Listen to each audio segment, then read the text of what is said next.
तो बच्चों कैसे हैं आप लोग। आशा करते हैं कि आप लोग अच्छे होंगे, स्वस्थ होंगे और आप लोगों की तैयारी बेहतर चल रही होगी।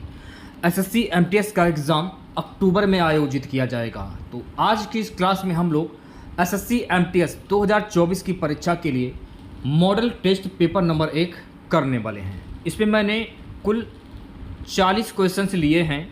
वीडियो को पूरा देखिएगा और जो भी नए बच्चे हैं, जिन लोगों ने अभी तक चैनल को सब्सक्राइब नहीं किया है, तो प्लीज़ चैनल को जरूर सब्सक्राइब करें और नोटिफिकेशन बेल ऑन करना ना भूलें। तो चलिए वीडियो को स्टार्ट करते हैं। गाइस, एसएससी एमटीएस की जो एग्ज़ाम की जो डेट है वो अभी तक घोषित नहीं की गई है। एसएससी एमटीएस का एग्ज़ाम अक्टूबर में आयोजित किया जाएगा। तो आज मैं आप लोगों के लिए जीके जीएस के कुल 40 क्वेश्चंस लेकर आया हूँ। अगर आप लोगों ने इन 40 क्वेश्चंस में 35 क्वेश्चंस के सही जवाब दिए तो आप लोग समझ लीजिएगा जीके जीएस की जो आप लोगों की तैयारी है वो काफ़ी हद तक अच्छी है। तो खुद से प्रयास कीजिएगा इन सभी क्वेश्चंस के आंसर देने का। 2 से 3 सेकंड के बाद मैं आंसर क्लियर कर दूंगा। सेशन को शेयर कर दीजिए एक बार आप लोग और वीडियो को जल्दी से लाइक कर दीजिए। आज के सेशन में पहला प्रश्न, भारतीय संविधान में राज्यों का संघ का विचार कहाँ से लिया गया है। तो भारतीय संविधान में राज्यों का संघ का जो विचार है ना, ऑस्ट्रेलियाई संविधान से लिया गया है। तो ऑप्शन नंबर वी जो है आपका ये बिल्कुल सही हो जाएगा। अगला प्रश्न, भारतीय संविधान का कौन सा भाग राजभाषा से संबंधित है। 17 16 15। भारतीय संविधान का कौन सा भाग राजभाषा से संबंधित है। 17वां भाग जो कि राजभाषा से संबंधित है। ऑप्शन नंबर ए जो है आपका ये बिल्कुल करेक्ट हो जाएगा। तीसरा क्वेश्चन, निम्नलिखित में से कौन भारतीय संविधान की प्रारूपण समिति का सदस्य नहीं था। वी आर अम्बेडकर, अल्लादी कृष्णा स्वामी, राजेंद्र प्रसाद, गोपालाचारी अय्यर। भारतीय संविधान की प्रारूपण समिति का सदस्य कौन नहीं था, ये आपको बताना है। राजेंद्र प्रसाद। ऑप्शन नंबर सी जो है आपका ये बिल्कुल सही हो जाएगा। नेक्स्ट क्वेश्चन, संवैधानिक राजतंत्र का अर्थ क्या है। संवैधानिक राजतंत्र का अर्थ क्या है यह आपको बताना है। संवैधानिक राजतंत्र का अर्थ होता है राजा संविधान द्वारा प्रदत्त शक्ति का प्रयोग करता है। ऑप्शन नंबर सी जो है आपका ये बिल्कुल करेक्ट हो जाएगा। अगला प्रश्न, प्रथम केंद्रीय विधानसभा का गठन कब किया गया था। 1922, 1923, 1921, 1920। प्रथम केंद्रीय विधानसभा का गठन कब किया गया था। तो प्रथम केंद्रीय विधानसभा का गठन वर्ष 1920 में किया गया था। तो डी ऑप्शन जो है आपका करेक्ट हो जाएगा। अगला प्रश्न, 41वें लोकमान्य तिलक पुरस्कार के प्राप्तकर्ता के रूप में किसे चुना गया है। Narendra Modi, Amit Shah, doctor Kesavan, doctor Mylswamy Annadurai. 41वें लोकमान्य तिलक पुरस्कार के प्राप्तकर्ता के रूप में किसे चुना गया है। नरेंद्र मोदी को चुना गया। तो ऑप्शन नंबर ए जो है आपका ये बिल्कुल करेक्ट हो जाएगा। अगला प्रश्न, निम्नलिखित में से किस व्यक्ति को भारत का सर्वोच्च नागरिक पुरस्कार मिला। मदन मोहन मालवीय, मनमोहन सिंह, दीनदयाल उपाध्याय, LK आडवाणी।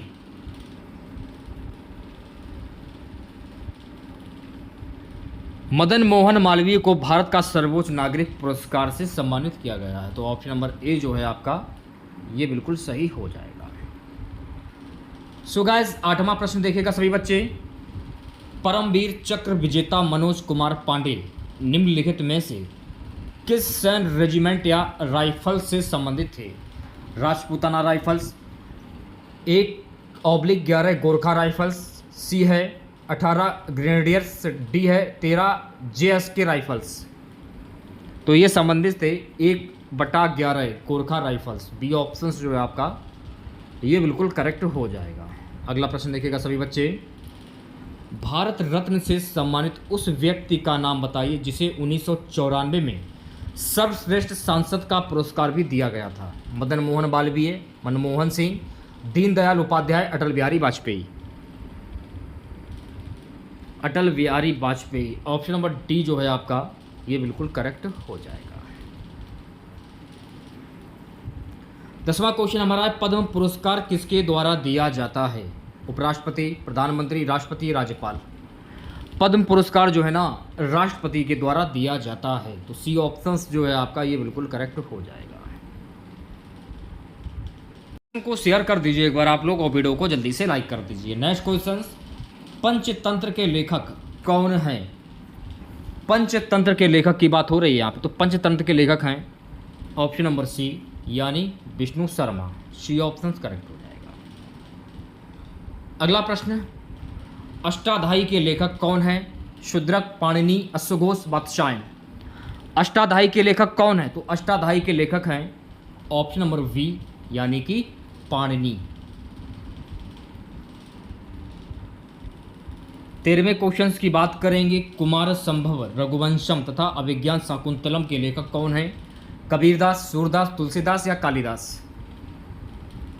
कुमार संभव, रघुवंशम तथा अभिज्ञान शाकुंतलम के लेखक हैं कालिदास। डी ऑप्शन जो है आपका करेक्ट हो जाएगा। अगला प्रश्न, अर्थशास्त्र के लेखक कौन है? चाणक्य, वेदव्यास, तुलसीदास, कल्हड़। अर्थशास्त्र के लेखक हैं option number A Chanakya. Next question देखेगा सभी बच्चे, गीत गोविंद के लेखक कौन है? जयदेव, मुंशी प्रेमचंद, मैथिली शरण गुप्त, सुमित्रा नंदन पंत। गीत गोविंद के लेखक हैं जयदेव। ऑप्शन नंबर ए जो है आपका ये बिल्कुल करेक्ट हो जाएगा। इंडिका ये किसने लिखी है? इंडिका किसके द्वारा लिखी गई है? तो इंडिका जो है ना मेगस्थनीज के द्वारा लिखी गई है, तो सी ऑप्शन जो है आपका ये बिल्कुल करेक्ट हो जाएगा। 17वां क्वेश्चन, सिंधु घाटी सभ्यता की प्रमुख विशेषता थी? धार्मिक स्थिति, आर्थिक स्थिति, ग्रामीण सभ्यता, डीएन नगर योजना एवं वास्तुकला। सिंधु घाटी सभ्यता की प्रमुख विशेषता थी नगर योजना एवं वास्तुकला, यानी डी ऑप्शन जो है आपका ये बिल्कुल करेक्ट हो जाएगा।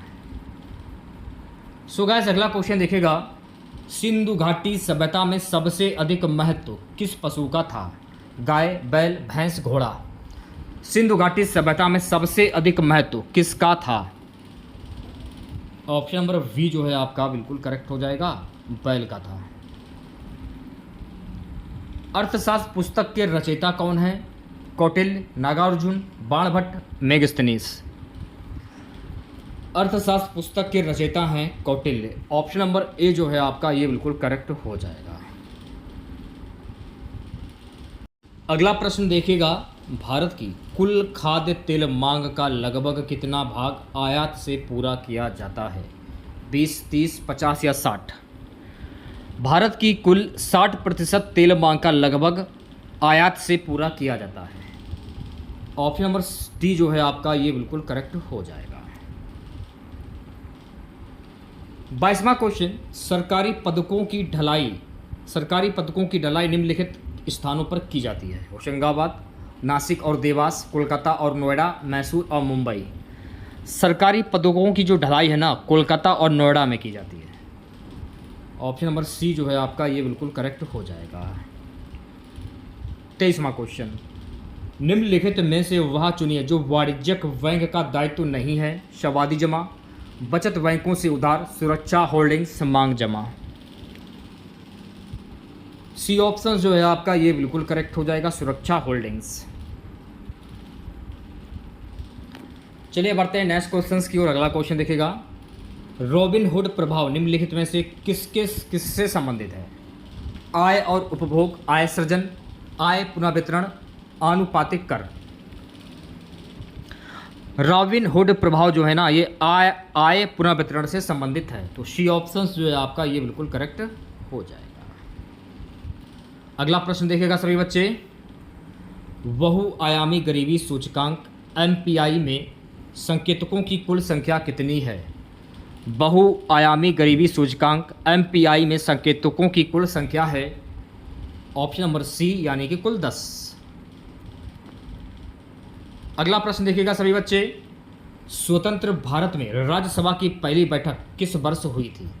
स्वतंत्र भारत में राज्यसभा की पहली बैठक हुई थी वर्ष 1952 में, तो बी ऑप्शन जो है आपका ये बिल्कुल करेक्ट हो जाएगा।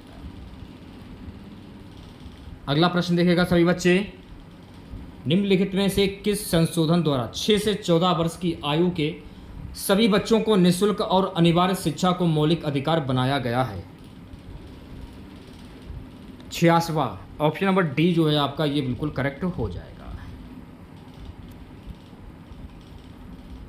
नेक्स्ट क्वेश्चन, राष्ट्रीय स्वयंसेवक संघ का निर्माण कब हुआ था? राष्ट्रीय स्वयंसेवक संघ का जो निर्माण है ना 27 सितंबर 1925 को हुआ था। तो सी ऑप्शन जो है आपका करेक्ट हो जाएगा। भारतीय जनता पार्टी की स्थापना कब हुई थी? भारतीय जनता पार्टी की स्थापना 6 अप्रैल 1980 को हुई थी। तो बी ऑप्शन जो है आपका करेक्ट हो जाएगा। अगला प्रश्न देखिएगा सभी बच्चे, भारतीय जनता पार्टी का मुख्यालय कहाँ पर है? नई दिल्ली, गुजरात, झारखंड या महाराष्ट्र? भारतीय जनता पार्टी का मुख्यालय नई दिल्ली में। तो ऑप्शन नंबर ए करेक्ट हो जाएगा। सो गाइस नेक्स्ट क्वेश्चन, पहली आधुनिक मोटर कार किसने बनाई?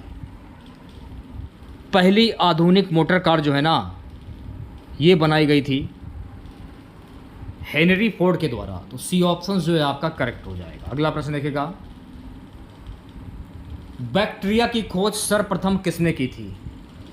तो बैक्टीरिया की जो खोज है ना A.V.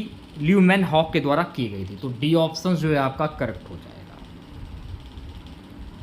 अगला प्रश्न, पेनिसिलिन का आविष्कार किसके द्वारा किया गया था?